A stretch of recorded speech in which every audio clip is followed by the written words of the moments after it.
To current notes on Oromiyaa and Ethiopian Empire. By Ibsa Gutama. Oromiyaa is still under occupation. Many writers had tried to express the evils of dependency at different times. Over and above the classical atrocities, Oromiyaa is facing genocide suppressed by international conspiracy from exposure. At this time, uncounted numbers of nationals are being butchered, wounded and disappearing. There is no hour that passes without hearing hue and cry in Oromo villages. For local, federal police and Agazi special force, it has become source of lucrative income. Hospitals have no capacity to treat the wounded. Prisons of Empire Ethiopia are blooding with Oromo youth, such that we are told, no space to squat or sleep and scarce air to breath. Being Oromo itself is a crime and no one can escape wrath of the rulers whether one believes in freedom of Oromiyaa or not. Thousands of Oromo are fleeing the country only to perish in deserts, seas, oceans and foreign prisons. Their dreams of one day coming back to their families and an independent fatherland are cut short. Draft, famine and government discrimination in rescue efforts are threatening to wipe out the Oromo over and above TPLF repressions. When one sees the conditions in which the Oromo nation finds itself, the following article seems irrelevant for the time. But, ongoing political activities have effect on the present debacle and may be related to solutions being sought. Many of the current problems need a short-term action, but the points below, the writer believes, will have short and long-term effects that cannot be overlooked. These days we are hearing that Oromo activists, with the help of peacemaking elders, came together and declared that they are united and not united at the same time. Similar statements were made several times in the past by the same actors but failed, and so onlookers cannot be blamed if they have doubts about this one's success. The revolution being waged by Oromo people is awakening not only those that claim to stand for Oromo cause but also those that hated them. Agreements are essential for Oromo struggle internally and externally, at all levels. Even this one, thrown out with what seems full of doubts, will not be without positive and negative influence on friends and enemies alike. If we look at names of these organizations, the three are the same in all aspects. Even if they are pretending, independence is the basis of the struggle they are claiming to wage. It is only one of them that are different in objectives. Even if that one as of recently took independence to be a dream, it is not strange for it. All passed through OLF. This name is loved by the people and is hero a name. Nowadays, if not for namesake, we see no one of them is truthful to an implementing OLF program. That they shun each other is known, though they do not tell each other openly. Personal character of only me and everything for me, their incapability to impose organizational laws, narrowness in outlook, cronism and preferring to recruit yes-men than comrades, overpassing line of command, lack of nationalism and being marred by infiltrators are found among things that keep persons apart. The coming together will remain a pretension unless they sincerely and transparently deliberate and give an end to it. OLF major objective or KAU is to pay all sacrifices until the Oromo people are empowered to determine their own fate. It will give all necessary support even beyond the determination, until they are able to build democratic life based on Gada principles and live a life endowed with peace, equality, freedom and happiness. The sacrifices Oromo children paid are not to impose on the people autocrats coming in different forms. The struggle for that also requires unwavering patriotism. How can those that failed to lead an organization with democratic harmony be released on over 40 million populations? On the other hand, how internal cleanliness of each of the organizations that came together be tested is of great concern. So far what paralyzed Oromo struggle is inability to fend off infiltrators. Before joining for action, it may be necessary to lay down ways of assuring internal cleanliness of each other. Otherwise their unity could amount to presenting Oromo struggle for the enemy on single silver plate. Covenant piled and paper alone could not have productivity. To put down how to translate that into action is more important than everything. To summon an open Congress, that embrace all Oromo in the diaspora and deliberate will give good foundation for the process. For those that say they are leaders, to take oaths where the majority is not there to witness has no value. All these suggestions are relevant only if we assume that the actors have no hidden agenda. Proclamation of agreements cannot be trusted until it is put into practice.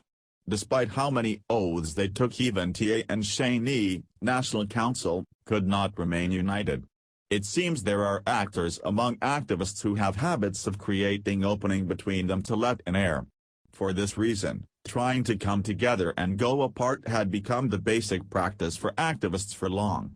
The open core may give chance for creation of structure and outlook for action and also controllable organization.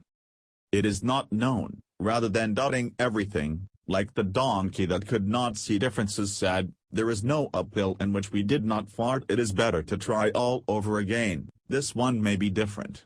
Therefore, with what is going on, it is better to put all actors under observing eyes of the people and deny them place to hide.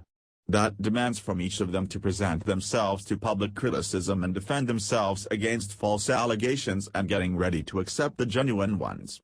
The true leaders of the Oromo people must not be from outside but from inside Oromiyaa.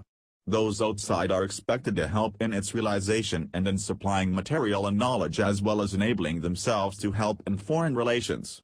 If they focus on those, they can create benefit for the nation.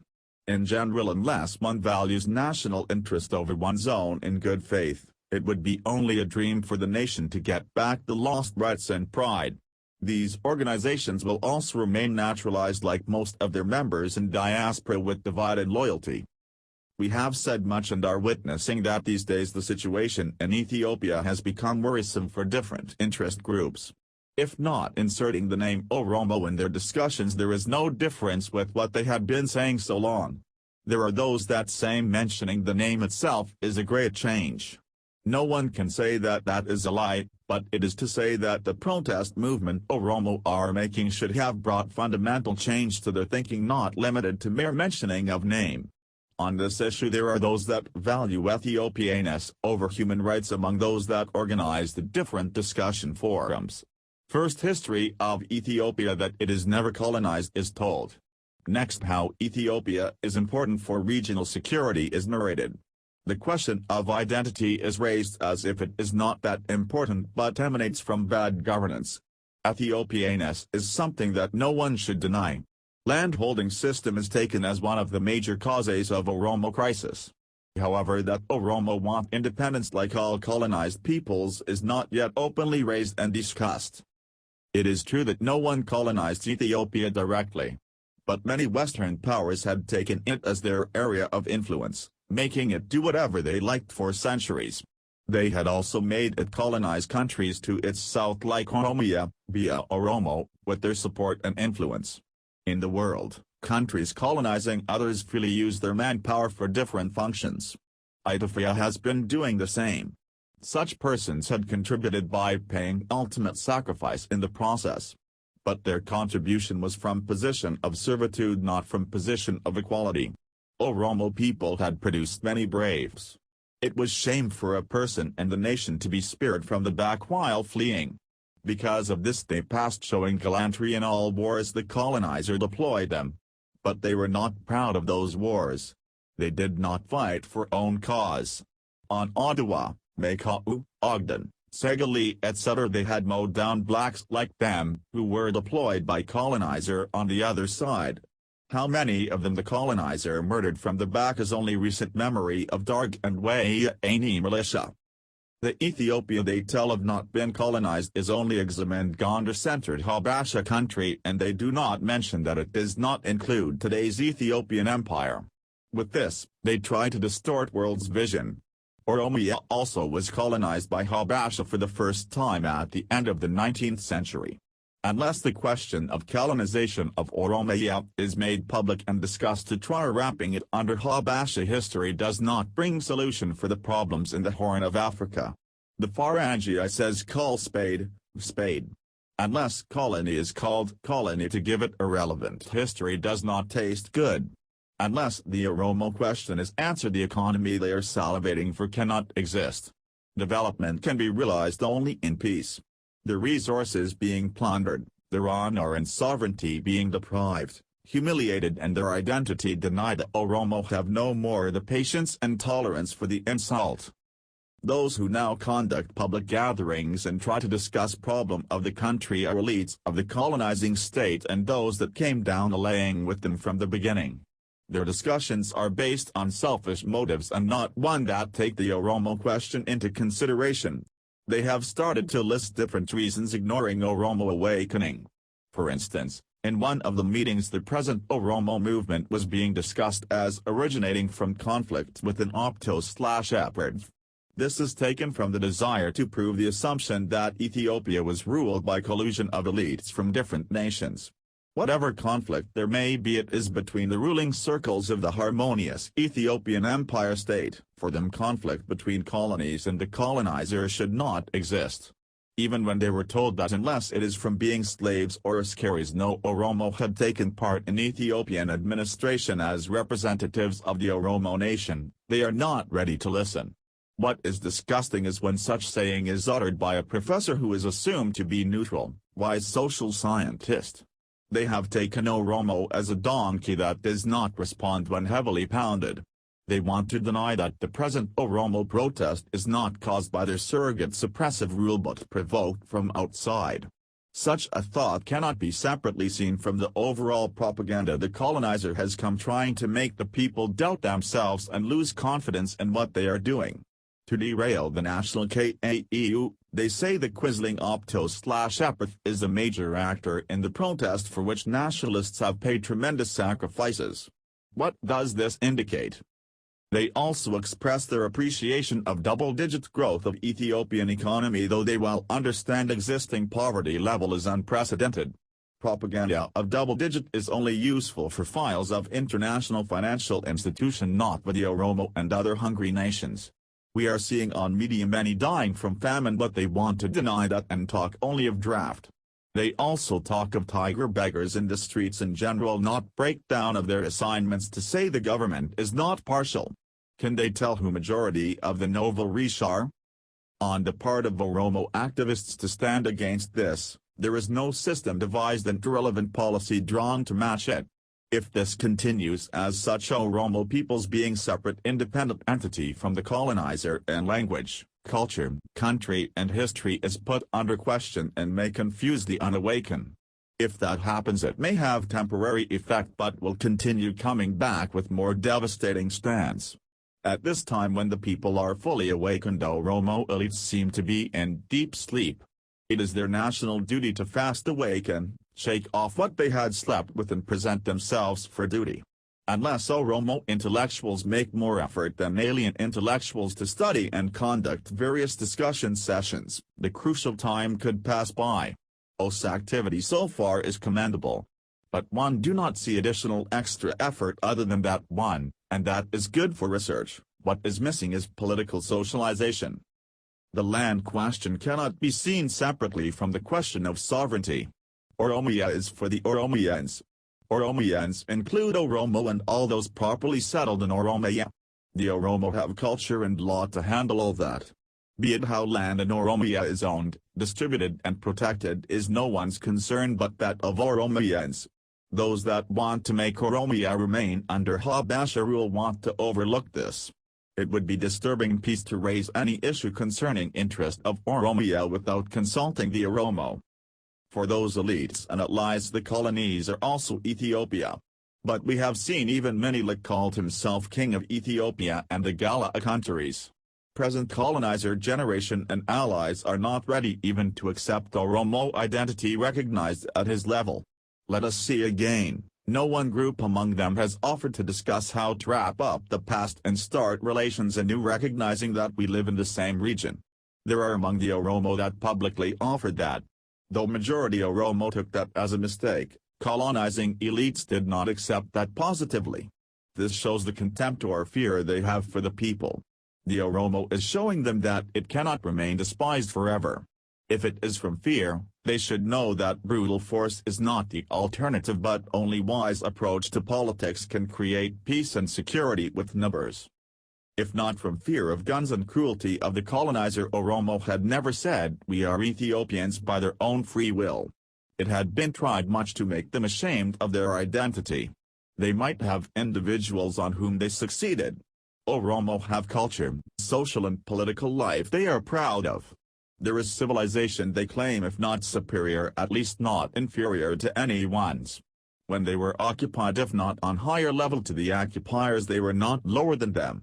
Civilizations they brag of are Christianity and Fidel/Sabian script. Those destroyed Oromo civilization and harmony and brought no benefit to them. In short, those that are out to brainwash the Oromo and distort world public opinion must be reminded that the time those that own the issue pass in silence is already gone. Organized Oromo will reassert this soon. We hear when security concern is told exaggerated. Don't those that are giving way any firepower and training to efficiently use it know that they are helping and poking for more ignition? Wayne did not give peace to peoples it rules, rather it denied them. If the powers take off their hands, the regional balance could maintain itself. Still today they did not stop putting the issue of Ethiopian Christianity and the problem of Islam in their agendas. That persists for not understanding that there is no clear demarcation of faith population these days. Now there is no Ethiopia they know in ancient times as monopoly of Coptic. The old church is polluted by reformers. Though Oromo and Somali are related, they are not similar in temperament. It will not be easy for those called either Al-Shabaab or ISIS to creep into Oromiyaa. But if the colonizer facilitate for them easy entrance to break Oromiyaa, Oromo is not be blamed.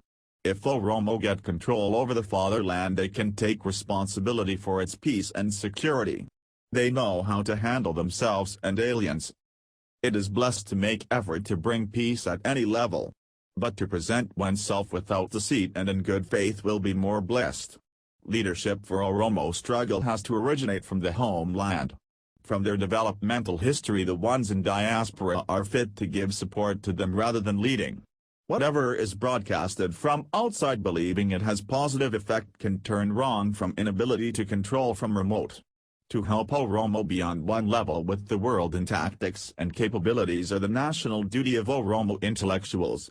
The efforts of colonizers and their Farangi allies that have interest in the Horn of Africa would be in vain, if they try to cover up the history of that region. Matters are not those of the past. The matter of land grabbing and imposing alien force over the colonized cannot be passed in silence anymore. The Oromo know that it is their right and duty as human beings not to be dictated but consulted in matter of respecting each other's interest.